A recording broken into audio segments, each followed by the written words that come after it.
Chers amis, dans cette nouvelle vidéo, j'ai souhaité m'adresser en particulier aux Lupipontins car j'estime que jusqu'à ce jour, le hameau a été trop souvent délaissé. Je vous propose d'ailleurs de rompre avec la pratique des mandatures précédentes en prenant devant vous 4 engagements spécifiques dans notre programme. Premier engagement, régler la problématique du stationnement. En effet, lors des réunions publiques à la Bigarade que j'ai animées lors de la campagne, et notamment au cours du premier tour de la campagne électorale, j'ai annoncé qu'aujourd'hui, la priorité absolue sur Pont-du-Loup est non pas de réfléchir, mais de régler la problématique du stationnement. Et l'urgence va se faire sentir très rapidement puisque la réserve qui a été enfin vendue avec ses 18 logements va théoriquement ramener une trentaine de voitures qui vont avoir besoin de places de parking. Sans compter le projet de logement pour actifs prévu au-dessus du carrefour des Gorges qui lui va aussi apporter son lot quotidien de véhicules supplémentaires au hameau. Soyons clairs, on pourra mettre toute la dynamique touristique et économique que l'on veut, si on ne peut pas se garer, c'est peine perdue. Voici donc ce que nous vous proposons. Offrir à Pont-du-Loup la capacité d'accueil et de stationnement que ce hameau mérite et lancer dès le début du mandat toutes les démarches afin d'aboutir à un réel projet. Depuis plusieurs mois, je suis venu sur le terrain pour discuter avec les commerçants et rencontrer les habitants du hameau.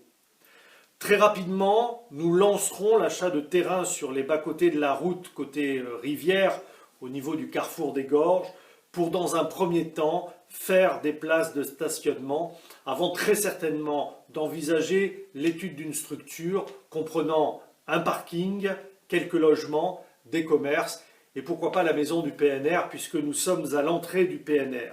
Et puis nous en profiterons pour aménager le carrefour des Gorges en partenariat avec le département.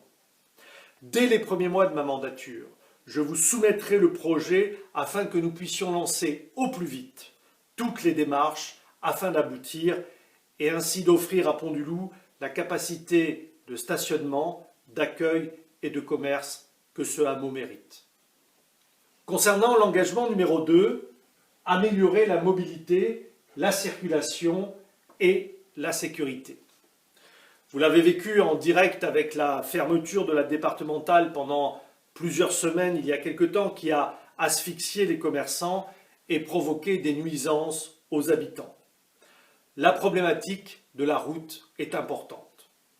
Pour cela, il faudra élaborer un plan de circulation qui doit être conçu en concertation afin de fluidifier la circulation, faciliter les déplacements du hameau entre Tourette et Grasse, et enfin sécuriser la voie publique et ses déplacements. Engagement numéro 3, développer la proximité. Il faut, et je l'ai dit d'une manière générale sur la commune, donner davantage d'autonomie au quartier de façon générale et en particulier ici à Pont-du-Loup. Chaque coin de notre commune a sa spécificité et ceux qui y habitent sont les plus compétents pour nous faire remonter ce qu'il y aurait à améliorer en termes d'aménagement, de sécurité et de propreté. Dans cet esprit, je vous propose un comité de quartier qui sera créé avec un habitant référent et un budget participatif alloué pour les projets liés à la qualité de vie. Un adjoint au maire dédié à Pont-du-Loup sera nommé pour être votre interlocuteur. Et une permanence du maire sera assurée 2 fois par mois et les rendez-vous à la mairie annexe pourront avoir lieu sur place et à la demande. Et enfin, de créer une mairie annexe afin de rapprocher les services. Enfin, 4e et dernier engagement, valoriser le hameau tout en le protégeant. Il faut valoriser ce hameau et aujourd'hui il y a une réelle et belle dynamique qui s'enclenche entre les commerçants. Il faut encourager cette dynamique. C'est pour ça que je vous propose d'associer Pont-du-Loup au plan de relance économique, intégrer le hameau dans la communication liée au tourisme et enfin et surtout protéger la biodiversité et valoriser les espaces naturels. Avec mon équipe, mesdames et messieurs, nous sommes attachés à Pont-du-Loup. J'ai personnellement de nombreux souvenirs d'enfance qui restent encore gravés dans ma mémoire. Je me souviens des traditionnels dimanches dans les différents restaurants ou encore les baignades dans la fraîcheur du Loup, les messes à la chapelle et les fêtes de Saint-Arnoux. Vous pouvez compter sur nous pour défendre Pont-du-Loup. À très bientôt.